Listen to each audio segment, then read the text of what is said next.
Coming up on Patriots Today, we got a loaded show. My name is Harrison Graham. Does New England want to trade down from number 3 overall? We heard from Jeord Mayo at the owners' meetings earlier today. Also, are the Patriots still looking for a receiver on the trade market? Brandon Aiuyk perhaps is an option there, maybe T. Higgins. And then Christian Barmore eligible for an extension. Is that going to happen soon? All that and more coming up on this episode of Patriots Today by Chat Sports. But before we dive into it, we need more members in the NOTI gang. How do you join it? Well, first of all, you got to be subscribed, so do that if you haven't already. Then you got to click the notification bell and select all. 15%, less than 15% of our subscribers have notifications turned on. If you don't have notice turned on, you're not always going to be notified when we publish a new video. Don't you want to know right when new Patriots news drops? Well, we got you covered. Got to join the NOTI gang to get in on that action.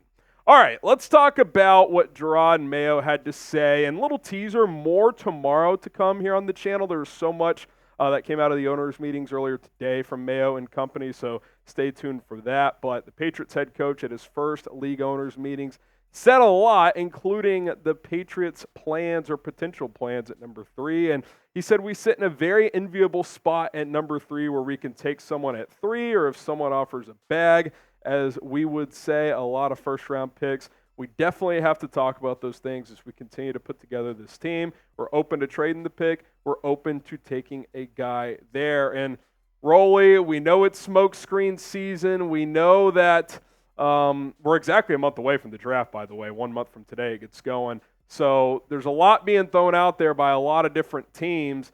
I think the only thing we really know for sure at the top of this draft is that Caleb Williams is going number 1, which, by the way, Jeord Mayo said that himself today, just as a side note. Like, we know what Chicago's doing. After that, we're not sure.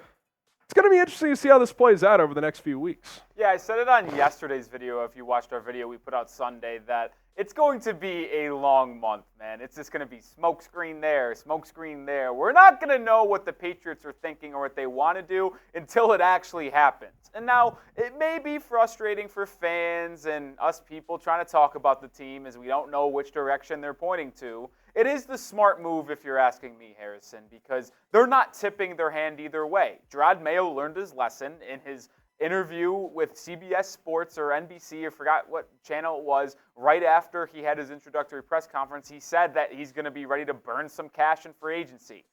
Probably not smart to go out and just tell people what you might want to do in certain situations. So I think it's a good thing that there's mystery surrounding the team. You've got experts saying they're going to trade back. You've got insiders saying they're going to stay put. No one has a clue, and I think that actually is a good thing, at least going into the draft. I also think this, Rolly, while you and I are very much in the draft at quarterback realm, I think it's smart for a team that very much still has to build this roster up, especially offensively, to at least be open-minded to trading that pick. Like, would I do it? Probably not.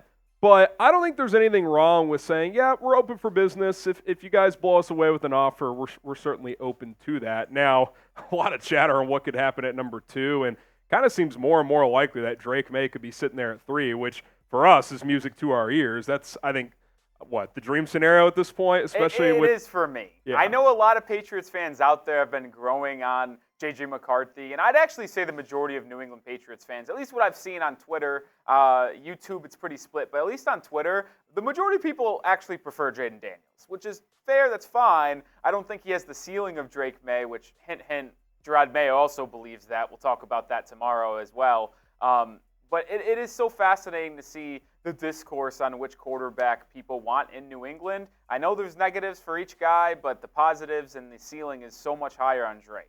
Yeah, a lot of discussions and things to dive into over the next days, weeks, and up to a month here with the NFL draft a month away. And we want to get kind of your latest thoughts here. We know we ask this question a lot. What would you do in this situation? Would you draft a quarterback or would you trade back? Type D for draft or T for trade.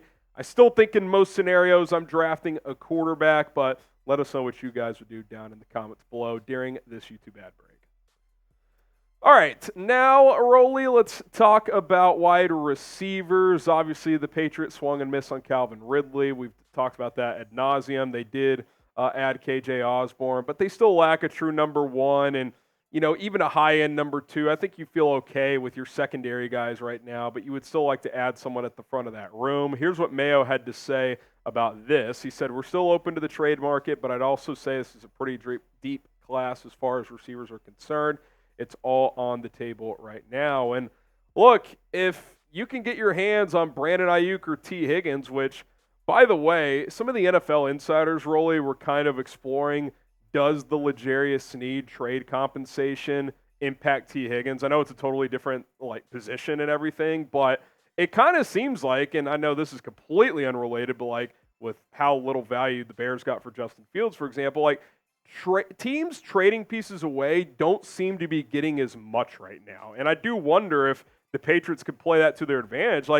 Maybe it's not even 34 that gets you T. Higgins. Could you get him for a third this year and a third next year? If you could, I would definitely be open to that. It's funny you say that because we actually didn't talk, but I did a video on Saturday kind of detailing a pension interest from New England with T. Higgins, and it was right after the Snead trade because that happened Friday, and I had the same idea, Harrison. I said, well, maybe it doesn't take 34 anymore. Maybe it's 68 in next year's third or next year's fourth round pick or something like that for Higgins. Now, Aiuyuk's a different story because he hasn't officially requested a trade, and he's not playing on a franchise tag. It's just the fifth-year player option. But when you look at the two wide receivers that could be dealt, they were both drafted in the same draft class, 2020. They just finished their fourth season in the league, and their stats are very, very similar. Aiuyuk's are a little bit higher due to him playing 4 more games, but if you equal them out to 62 games, well, you'd think Higgins probably has at least the same or, well, honestly, a little bit higher stats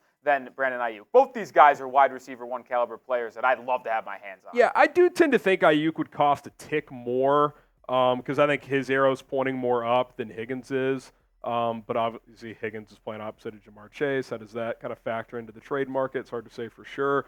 But look, another option is maybe it's 34, but you get a third back too or something like that in a trade. So listen, I would still trade 34, but imagine it costing less. That seems like a no-brainer. I do wonder, though, if the Bengals are well, we can only get a third, well, we'll just keep them on the tag this year. So, that plays into it as well. But I do think the trade market for these receivers could heat up between now and the draft. Yeah, I still believe that trading 34, if need be, for one of those two guys is a no-doubt decision. If that is accepted in theory from Cincinnati and it's just up to New England to say, all right, let's do it, you should absolutely do that trade. But in a dream scenario where it does only take a third-round pick, 68, and maybe a third or fourth next year as well to get T. Higgins, could you imagine the flexibility you could have? You can really do a lot of things, but let's just say you draft a quarterback at 3, take an offensive tackle at 34, well, in theory, you've got your issues solved. You have your potential franchise quarterback. You have your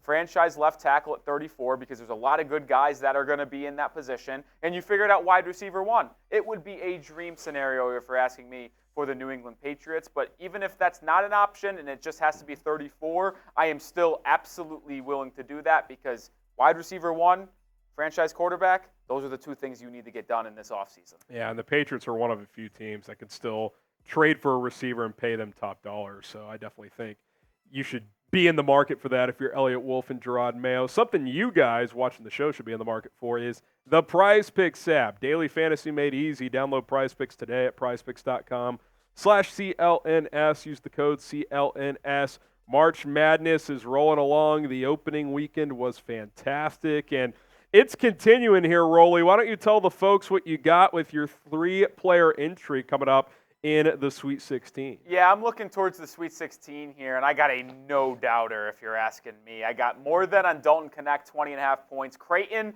and Tennessee is the game of the tournament, in my opinion, late Friday night. I just don't see anybody on Creighton that could defend Connect. You're going to go to Milan. I always botch his name. I'm just going to stay with Milan. He's a freshman on Iowa State. Illinois plays absolutely no defense. He's a sharpshooter. He's absolutely knocking down 3 threes, and you could bank a layup in there as well. And then in that same game, I'll go less than on Marcus DeMosk. The 16.5 points is a little too high for me. Iowa State, one of the best defensive teams in the country. I think they're going to make it a more grudgy, slow game rather than Illinois' high-paced game. And that's why I'm going with these 3 picks. Could win up to 5 times my money. And that's why Prize Picks so fun, because you could play March Madness. You could play MLB that's starting up on Thursday. You could do the NHL. You could do the NBA. They got it all. And I'm a big believer, especially in March Madness, when stars have a bad game, they're going to bounce back. Connect was terrible in the round of 32, so I like taking the more on him in the round of 16 as well. PrizePicks.com/CLNS. The lineups change every day. Have some fun. Link is in the comments and in the description. You get a deposit match up to $100 with code CLNS. So, continue the wide receiver discussion here. Mayo saying all things are on the table, deep wide receiver class, which, by the way, I do think is another reason why trade values could be down, because this is such a good wide receiver draft. But, look, you're going to be able to get good players even if you don't go receiver in round 1, which I think would be, kind of shocking at this point. If they don't take a quarterback at 3, I think they're trading down. It kind of seems like those are your two scenarios if you are New England at this point in time. But even if let's say you do trade down and you're out of the top 3 range, maybe you get a Brian Thomas or an Adonai Mitchell or a Ladd McConkey, or if you go day 2 with one of these guys, maybe get Xavier Legette or a Roman Wilson or a Troy Franklin.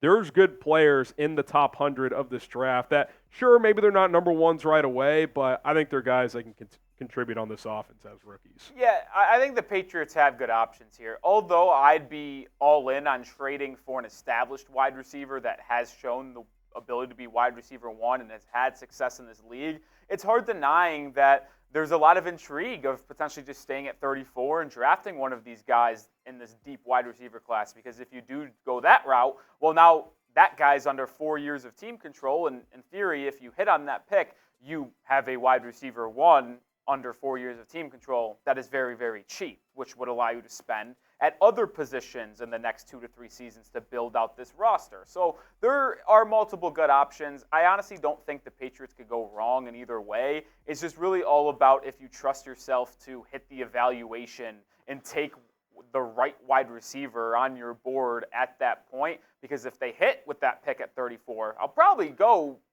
do the draft because you have them for longer and cheaper at the beginning. But we've seen the inability to do that. I know it's a new grading system and a new regime, but the history of the last 4 to 5 seasons of trying to draft wide receivers high does scare me a little bit. That's why I kind of go lean in the T. Higgins and go get the veteran guy. Well, my final thought on that and why I would agree with you is if you are going to go quarterback at 3, finding a vet number 1 that's still young in both those guys' cases, it just seems like a good idea for a rookie quarterback. Hey, this dude can play. When in doubt, look in his direction, and he's going to give you opportunities to make plays down the field. Aiuyk as a route running technician. Higgins is a guy who can just body people up in a one-on-one situation. So, listen, if you can get one of those dudes while it being 34 or later, I think that's a preferred outcome, and we'll just have to wait and see if that ends up being the direction they go. Should the Patriots draft a receiver at 34? What do you guys think? Type Y for yes or type in for no. Get your thoughts on that one in the comments. All right, let's get to this from Mike Reese tweeting out what Jeord Mayo said about Christian Barmore, that extension talks have taken place with his reps. He says the team hopes to retain Barmore, who has been developed in the system and enters the final year of his contract. And Rolly, I think this is a no-brainer. He had the best year of his career this past year. I think he's probably your number 1 anchor on your defense moving forward, just in all 3 levels of the defense. I get it. Maybe Matt Judon's a better player right now, but he's also on the wrong side of 30. This is not one to mess around with. I think you want to lock this guy up for the foreseeable future. Yeah, and to me, since the Patriots didn't spend a lot of money in this free agency in terms of long-term, obviously it doesn't really change the cap impact of this season because it would take in place in 2025. But it also tells me that maybe the Patriots were saving some of the money, not giving out long-term deals so they could hold on to a potential big-time contract for Christian Barmore that takes place in 2025. And I'm under the belief that you have to do it this offseason. I don't want to risk him hitting free agency next year. And on the off chance, which we hope happens, by the way, that he has another good year and increases his productivity and dominates even more than he did in 2023, well, then he's going to want even more money. So you can get even a little bit more of a discount now if you project him continuing to improve. And just for example, did you see what Christian Wilkins got in free agency? I mean, that is a bag on bag. Was it 4 for $110? 27 a year, 27 and a half a year. listen, Barmore's fantastic, but I don't think anyone wants to really pay him 4 for 110. But he can be that caliber of player if he goes out and has the same exact season in 2024 that he did in 2023. So to me, take advantage of it now. Maybe get him on a 4 for 80 extension, 4 for 90. I don't know exactly what it would be. 20 to 25 probably. I mean, it's going to be north of 20, I would guess. My point is, don't let it go to chance of losing him in free agency next year, but also don't let it go to chance to where he plays so good where you're going to have to pay him $27, $28, $29 million as well. Well, and here's the thing too, Rolly. If you do it now, sure, the extension wouldn't kick until next year, but you could give him a signing bonus now, which would lower cap hits on future years. Like you give him some cash up front along with that he would earn in 2024, even though the extension in terms of years doesn't start in 2025. So that's kind of a win-win. Maybe you give him 4 for 92, 23 a year, give him a $20 million signing bonus, and he earns a little bit more this year. Maybe his cap hits in the first 2 years of that extension are less than $20 million. So like you could structure it in a way. That's why teams like after that third year of being extension eligible, they try to do it then if they feel good about the player, because it's all about manipulating the cap moving forward. So, and with New England having extra cap space right now, it seems like a good opportunity if both sides can come to terms. We'll continue to monitor those stories, and again, come back tomorrow. Jeord Mayo had some interesting thoughts on Drake May. We're going to dive into that as well. I'm Harrison Graham. Hit that subscribe button, and we'll see you then.